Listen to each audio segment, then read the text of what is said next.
Hello and welcome to you all. Today we are going to discussing the object oriented programming concepts.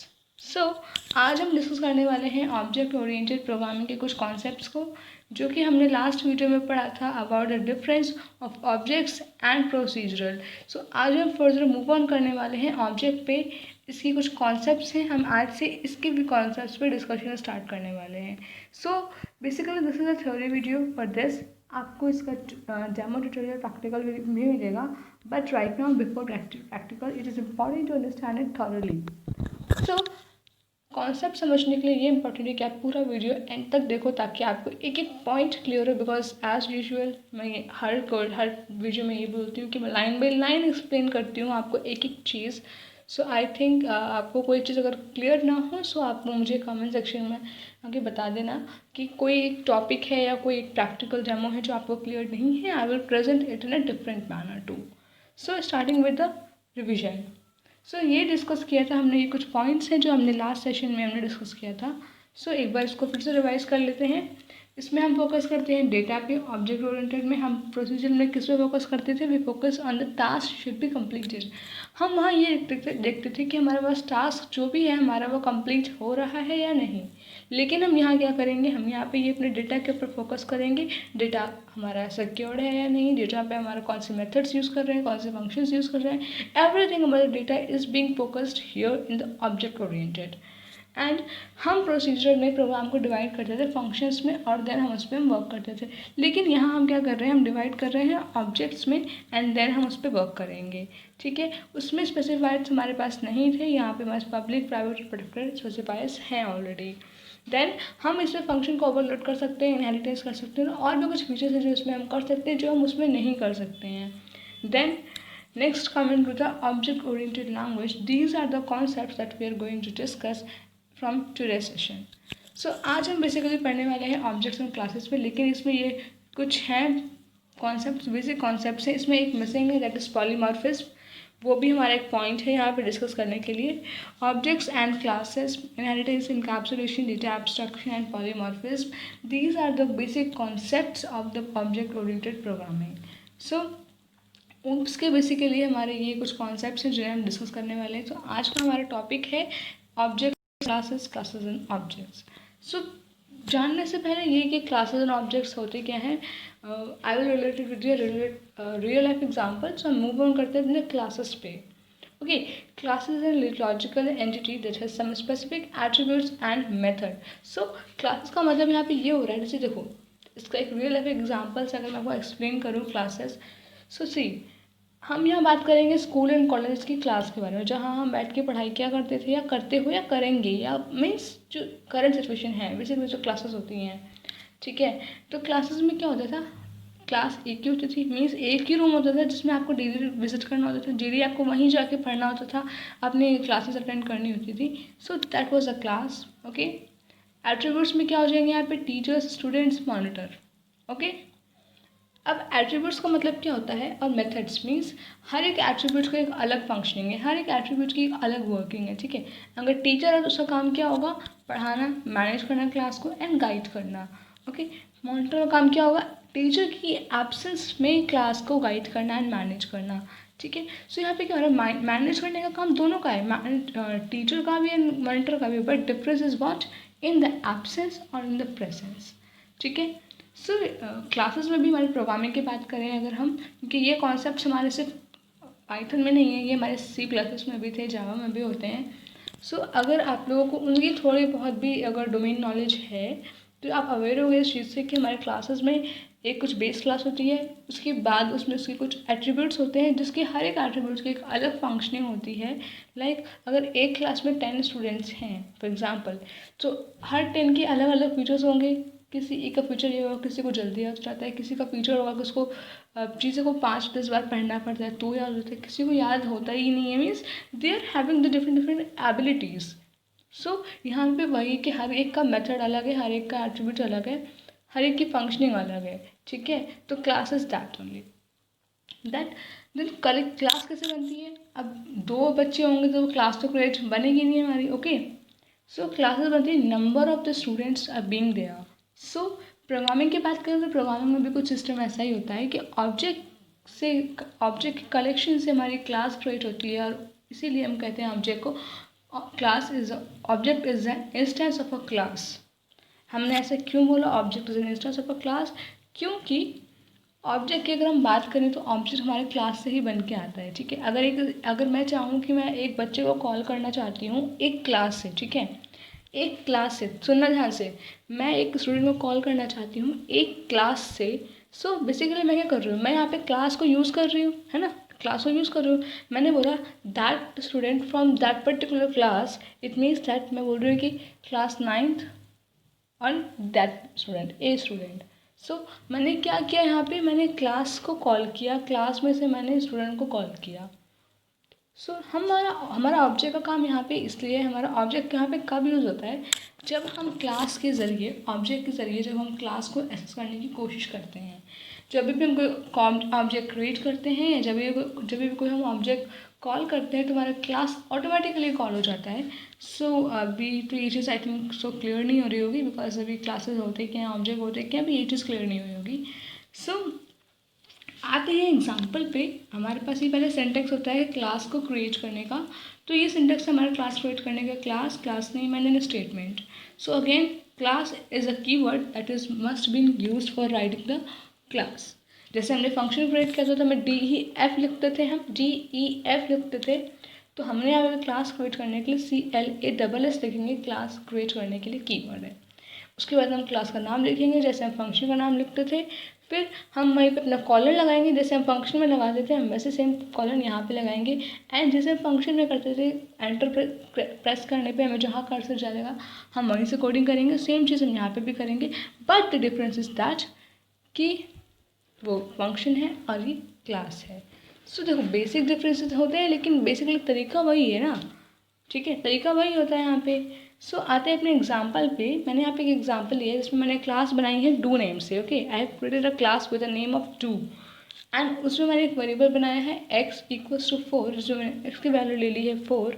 सो अगर मैं चाहती हूँ कि मैं वेरिएबल प्रिंट कराऊँ x, मैं चाहती हूँ कि मैं x को कॉल करूँ यहाँ पे, देखो यहाँ पे वही बात हो रही है कि मैंने क्लास बनाई डू, मेरी क्लास का नाम है 9th, okay, and x=4 is the name of the student, ठीक है। x=4 is the name of the student जिससे मैं मिलना चाहती हूँ, जिससे मैं बात करना चाहती हूँ, ठीक है। D1=DO। अच्छा एक चीज़ और यहाँ पे ध्यान से देखना है स्क्रीन में, D1 में D कैपिटल है यहाँ पे, ओके, बट ये स्मॉल होना चाहिए था, तो यहाँ पे ये कैपिटल का मिस्टेक हो गया थोड़ा सा। सो यहाँ पे आपको एक चीज़ ध्यान रखनी है कि अगर आपने कैपिटल लिखा है D1 और आप एक जगह स्मॉल लिखोगे तो वो आपको मैच नहीं होगा, वो आपको एरर मिल जाएगा। सो ये ज़रूरी है कि आप जब ऑब्जेक्ट क्रिएट कर रहे हो तो आपको जो भी कैप्स लॉक हो, जो भी अपर केस में हो, लोअर केस में हो, वो उसी केस में होना चाहिए जब आप उसे कॉल करो तो यहाँ पे ये चीज़ आपको इम्प्रूव करनी होगी।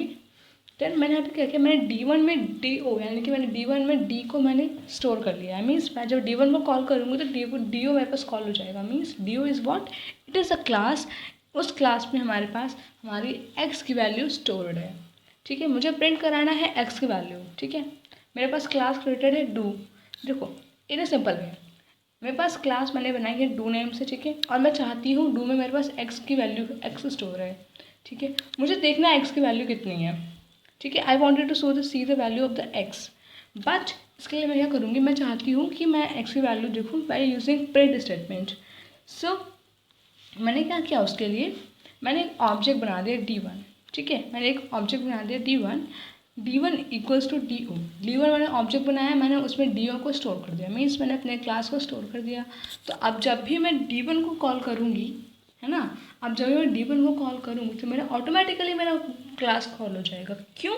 क्योंकि D1 में मेरे पास DO स्टोर है, मीन्स D1 में डू स्टोर है, D1 में डू है, तो जब भी मैं D1 को कॉल करूँगी तो मेरा ऑटोमेटिकली एक ऑब्वियस सी चीज़ है, हमारा डू कॉल हो जाएगा। क्योंकि हम जब x=4 लिखते हैं प्रिंट कराने के लिए भी, तो मेरे पास x में 4 की वैल्यू है, मैं चाहती हूँ 4 को प्रिंट कराना, तो मेरे पास ऑलरेडी वो अपने आप ही x के साथ आ जाएगा ना प्रिंट होके। तो सेम चीज़ यहाँ पे हो रही है कि मैं यहाँ पे D1 कॉल करूँगी और मेरे पास डू है D1 में, तो मेरे पास x की वैल्यू प्रिंट होके आ जाएगी। So look here, print D1.x। अब मैंने यहाँ डायरेक्टली लिख दिया है D1.x, मीन्स मुझे D1 से x चाहिए, मीन्स मैं D1 से x यानी कि D1 क्लास से मैं x वाले स्टूडेंट को बुलाना चाहती हूँ। सो ये बहुत एक सिंपल वे था समझने के लिए क्लास का एग्जाम्पल हम कैसे बनाते हैं, कैसे क्रिएट करते हैं, कैसे कॉल करते हैं। बट आगे जो हम एग्जाम्पल्स जो देखने वाले हैं, जो भी आगे स्लाइड देखने वाले हैं, वो बहुत टिपिकल हैं। मीन्स वो इतनी ईजीली समझ में आने वाली नहीं है। उसके लिए आपको प्रैक्टिस ज़रूरी है। इंपॉर्टेंटली प्रैक्टिस नहीं भी होगी तो फिर भी वो आपको समझ आ सकता है। बस we have to focus on the concept only. So यहाँ पे हमने प्रिंट कर लिया है d1.x। जैसे मैंने लिखा तो d1 में क्या है, डू स्टोर है। डू में क्या है, हमारा फंक्शन है। डू में क्या है, हमारे x की वैल्यू है, तो x की वैल्यू प्रिंट होकर आ जाएगी 4। Don't worry, will do this same example in the demo also, ताकि ये वाला कॉन्सेप्ट आपको क्लियर हो जाए। सो अब हम यहाँ पे क्या करेंगे, अब हम यहाँ पे अब एक फंक्शन है यहाँ पे इनिट फंक्शन। ये एक बिल्ट इन फंक्शन है पाइथन में पहले से। ये हम क्लास के बाद इसको क्रिएट करते हैं, ठीक है। क्योंकि फंक्शन है तो जाहिर सी बात है इसको हम DEF से ही क्रिएट करेंगे। So looking of the next. So यहाँ पे हम डिस्कस करने वाले हैं about the init function. So this function is inbuilt in function to call the number of parameters. हम यहाँ पे क्या करते हैं, प्रॉपर्टीज असाइन करते हैं ऑब्जेक्ट्स को, ठीक है। सेल्फ यहाँ पे एक ऑब्जेक्ट हो जाता है हमारा, उसमें हमने प्रॉपर्टी असाइन कर दी है नेम एंड मार्क्स। सो अभी आएंगे इस एग्जाम्पल में भी। Firstly understand the init function. Init function होता क्या है, बेसिकली ये होता है, इनिट फंक्शन में काम क्या होता है कि हमारा बिल्ट इन फंक्शन होता है। फंक्शन है, इसमें हम आर्गूमेंट्स और पैरामीटर्स डिफाइन करते हैं, जिन्हें हम फंक्शन को कॉल करेंगे तो वो हमारे साथ में कॉल हो जाएगा, जैसे पहले करते थे फंक्शंस वाले में, ठीक है। सेम चीज़ यहाँ पे फंक्शन है तो हम फंक्शन में एट्रीब्यूट आर्गूमेंट्स एंड पैरामीटर्स को अपने अकॉर्डिंग कॉल कर सकते हैं, ठीक है। तो यहाँ पे भी हम वही चीज़ करेंगे। यहाँ मैंने क्या किया, बातें एग्जाम्पल पे यहाँ मैंने किया है, मैंने यहाँ पे क्लास बनाई है स्टूडेंट नेम से। देन मैंने उसमें एक फंक्शन बना दिया है इनिट नेम से, और उसके पैरामीटर्स क्या क्या लिए मैंने, सेल्फ, मार्क्स एंड नेम। सो अब मैं एक चीज़ क्लियर करूँ आपको कि जो सेल्फ है वो हमारा एज अ ऑब्जेक्ट है। मीन्स सेल्फ हमने एज अ पैरामीटर यहाँ पे असाइन किया है, ठीक है। लेकिन इसको हम यूज़ कैसे करने वाले हैं, एज अ ऑब्जेक्ट यूज़ करने वाले हैं इसको, ठीक है। ये ज़रूरी है कि जो अभी हम फर्स्ट कीवर्ड लिखें, जो हम फर्स्ट वर्ड लिखते हैं पैरेंथेसिस के बाद फंक्शन क्रिएशन के आर्गुमेंट वाले साइड में, हम उसी को एज अ ऑब्जेक्ट क्रिएट कर सकते हैं। अगर मैं चाहूँ कि नेम कर दूँ तो वो नहीं होगा। क्यों, because it is a second form, it is a second number of the argument, तो ये हमारा ऐसा कंसिडर नहीं होता। ज़रूरी नहीं कि हम यहाँ पे सेल्फ लिख के हम यहाँ पे माई, यू, आई, समथिंग कुछ भी लिख सकते हैं। ऐसा कुछ नहीं कि हम सेल्फ ही लिखें तो मेरा ऑब्जेक्ट बनेगा या कॉल होगा विद इन फंक्शन, ऐसा कुछ नहीं है। तो मेरे फंक्शन के अंदर मैंने ऑब्जेक्ट क्रिएट कर लिया है, self dot name equals to name, there is self dot name marks equals to marks. ये मैंने क्या बोला था, हम यहाँ पे असाइन करते हैं ऑब्जेक्ट की प्रॉपर्टीज़, ओके। ऑब्जेक्ट को ऑब्जेक्ट की प्रॉपर्टीज असाइन करते हैं। सो मैंने कहा अभी कि self is an object here. Self मेरा एक ऑब्जेक्ट है यहाँ पे। Name and marks are the attributes. Name and marks are the attribute. किसका एट्रीब्यूट है ये, स्टूडेंट क्लास का, ठीक है। ध्यान से सुनना, name and marks is the attribute of the class student and self is the object of the class student, ठीक है। अब ये जो सेल्फ हमारा जो सेल्फ ये जो ऑब्जेक्ट है ये विद इन द फंक्शन है। हमें जब मैं चाहूँगी कि मैं इस फंक्शन को कॉल करूँ या मैं क्लास को कॉल करूँ, तो मुझे वहाँ पे एक नया ऑब्जेक्ट क्रिएट करना होगा, क्योंकि मेरा जो फंक्शन है उसे मैं वहाँ पे क्रिएट नहीं कॉल कर सकती, ठीक है। तो मेरा ये तो फंक्शन क्रिएशन कंप्लीट हो गया है यहाँ पे। अब मैं बनाऊँगी यहाँ पे दूसरा object name P1 equals to student. समझना ध्यान से, P1 equals to student is what, student is the name of the class. Means अब मैं यहाँ पे स्टूडेंट के क्लास स्टूडेंट से अपने इस वैल्यू को प्रिंट करा रही हूँ, ठीक है। मेरे पास कौन से दो एट्रीब्यूट्स थे, नेम एंड मार्क्स। नेम ऋषि हो गया एंड मार्क्स 67 हो गए। तो मैं चाहती हूँ मेरे पास ये प्रिंट होकर आ जाए। अब एक चीज़ यहाँ देखना ध्यान से, मैंने लिखा P1 equals to student, means मैंने डायरेक्टली यहाँ पे क्लास को कॉल कर दिया, ओके। मैंने यहाँ पे डायरेक्टली क्लास कॉल कर दी, मैंने स्टूडेंट लिख दिया। मीन्स स्टूडेंट क्या है, क्लास है। क्लास के अंदर क्या है, फंक्शन है। फंक्शन के अंदर क्या है, ऑब्जेक्ट का ये वाला पार्ट है, self dot name and self dot marks, ठीक है। हमने फिर ये चीज़ सेम यहाँ लिख दी, P1 dot name and P1 dot marks with the print to get the result, ठीक है। सो सेल्फ के प्लेस में हमने क्या लिखा है, यहाँ पे P1 लिखा। सो यही चीज़ हमें करनी होती है जब हम कॉल करते हैं किसी भी क्लास को directly after the function, outside the function. So ये था हमारा इनिट फंक्शन का यूज़, इनिट फंक्शन का एक बेसिक एग्जांपल। आते हैं नेक्स्ट पे ऑब्जेक्ट मेथड्स। हमने ऑब्जेक्ट बनाए, ऑब्जेक्ट के एट्रीब्यूट्स लिखे। अब ऑब्जेक्ट्स हैं तो हम उसमें कुछ चेंजेस भी कर सकते हैं, ठीक है। हम ऑब्जेक्ट्स में डिलीशन कर सकते हैं, ऑब्जेक्ट को डिलीट कर सकते हैं, ऑब्जेक्ट को हम अपडेट कर सकते हैं, सेट कर सकते हैं, हम कुछ भी कर सकते हैं ऑब्जेक्ट के साथ। तो हम यहाँ पे क्या करने वाले हैं, हम ऑब्जेक्ट को कॉल करेंगे अपने एक डिफरेंट तरीके से, ठीक है। हम यहाँ पे प्रिंट का यूज़ करेंगे और ऑब्जेक्ट को कॉल करेंगे, मीन्स यूज़ करेंगे। So look at example from class student to p1.marks तक हमारा सेम एग्जाम्पल है जो हमने पहले डिस्कस किया अभी जस्ट कुछ देर पहले। तो यहाँ तक वो कॉन्सेप्ट आई होप सब क्लियर हो। Then coming to the next is a function def my self. Again मैंने यहाँ पे सेल्फ एज अ ऑब्जेक्ट लिया है, यहाँ मैंने सेल्फ को ऑब्जेक्ट की तरह ही लिया है, मैंने यहाँ पे ऐसा आर्गूमेंट नहीं लिया है, okay. And my is the name of the function, def is the function header, जो जैसे कि हम हमेशा डिस्कस करते हैं, ओके। देन हम आते हैं अपने नेक्स्ट वे। हमने लिखा है print hello plus self dot name, means that मैं चाहती हूँ कि हेलो के साथ जो भी यूज़र अपना नेम डाले वो प्रिंट होके आ जाए। It means that hello Rishi print होके आ जाए। क्योंकि मैंने सिर्फ नेम लिखा है, अगर मैं यहाँ पे सेल्फ डॉट मार्क्स लिखती कॉमा में डाल के या प्लस डाल के तो क्या आता, नेम भी आता, मार्क्स भी आता। बट मैं चाहती हूँ कि मेरे पास सिर्फ नेम प्रिंट होके आ जाए, तो मैंने क्या लिखा है, hello print hello plus self dot name, means hello Rishi आ जाएगा प्रिंट होके। अभी मेरा फंक्शन क्रिएशन कंप्लीट हो गया है, ठीक है। मैंने डेफ के पैरेलली में लिख दिया, एक ऑब्जेक्ट क्रिएट कर दिया है p1 equals to student and then Rishi 6 to 8 and then p1 dot my. अब यहाँ पे इसका फंक्शन क्या है समझना ध्यान से। p1 equals to student, again हमने ऑब्जेक्ट क्रिएट किया है p1 से, फिर मैंने स्टूडेंट वाली क्लास को कॉल कर लिया, मैंने डायरेक्टली क्लास को कॉल किया है, ठीक है। डायरेक्टली क्लास को कॉल किया मैंने यहाँ पे, ठीक है। देन मैंने यहाँ पे अपने आर्ग्यूमेंट्स की वैल्यू डाल दी। अब मैंने क्लास को कॉल किया है, क्लास में फंक्शन है, फंक्शंस में 2 आर्ग्यूमेंट्स हैं, हमने वो भी कॉल करने पड़ेंगे, क्योंकि हम ऐसा नहीं करेंगे तो पोजिशनल आर्ग्यूमेंट का एरर आ जाएगा, हमें एरर नहीं चाहिए। तो हमने यहाँ पे पहले ही यहाँ पे अपने दोनों एट्रीब्यूट्स को मेंशन कर दिया है, Rishi and 6 to 8 is a marks. Then मैंने यहाँ पे क्या किया है, अभी तो मैंने क्लास कॉल कर ली, ठीक है, मैंने यहाँ क्लास कॉल कर ली, बट मैंने फंक्शन जो ये क्रिएट किया है इसका क्या वर्क है, इसका वर्क भी होना चाहिए ना। तो मैंने यहाँ p1 डॉट माई कर दिया, मीन्स मैंने p1 डॉट माई कर दिया, यानी कि मेरे पास अब आ जाएगा हेलो ऋषि। तो माई में क्या है, माई का फंक्शन में क्या वर्किंग है, print hello Rishi, print hello self dot name, यानी कि नेम हमारे पास प्रिंट होके आ जाएगा, हेलो ऋषि प्रिंट होके आ जाएगा। So this is how the object methods being working here. तो कुछ इस तरीके से हम ऑब्जेक्ट के साथ वर्क कर सकते हैं पाइथन में। सो यहाँ पे जो आपने ये एग्जांपल देखा था, ये हमारा था ऑब्जेक्ट के मेथड्स में हमने किस तरीके से प्रिंट का यूज़ करके हमने हेलो के साथ नेम प्रिंट कराया है। क्योंकि अभी तक हमने जितने फंक्शंस या हमने जितने भी एग्जांपल्स किए हमने उसमें हेलो ऋषि हेलो नेम प्रिंट कराया है हर बार, तो ये एग्जांपल इसके लिए भी था। सो अब मैंने पहले बोला था कि इसमें हम डिलीशन कर सकते हैं, ऑब्जेक्ट को सेट कर सकते हैं, ऑब्जेक्ट डिलीट कर सकते हैं, ऑब्जेक्ट के एट्रीब्यूट को डिलीट कर सकते हैं। सो लेट्स सी कि हम ऑब्जेक्ट को सेट कैसे करते हैं। तो मुझे क्या ऑब्जेक्ट सेट करना है, मेरा ऑब्जेक्ट बना है p1 से, ठीक है। p1 dot marks equals to 87 लिखा है मैंने इस लाइन में, यू कैन सी हियर मैंने लिखा है इस लाइन में p1 dot marks is equals to 87। It means that मैं चाहती हूँ कि p1 वाले ऑब्जेक्ट में मार्क्स की वैल्यू इतनी सेट हो जाए। p1 is an object, marks is the attribute and 87 is the value that we wanted to set on the marks। Means मैं चाहती हूँ कि जब p1 डॉट मार्क्स जब मैं कॉल करूँ, लिखूँ, प्रिंट करूँ कहीं, तो मेरे पास 87 प्रिंट होके आ जाए। तो मैंने वैल्यू सेट कर दी है p1 dot marks is equals to 87। Remember that कि मार्क्स जो है हमारा एट्रीब्यूट है, p1 इज अ ऑब्जेक्ट, ठीक है।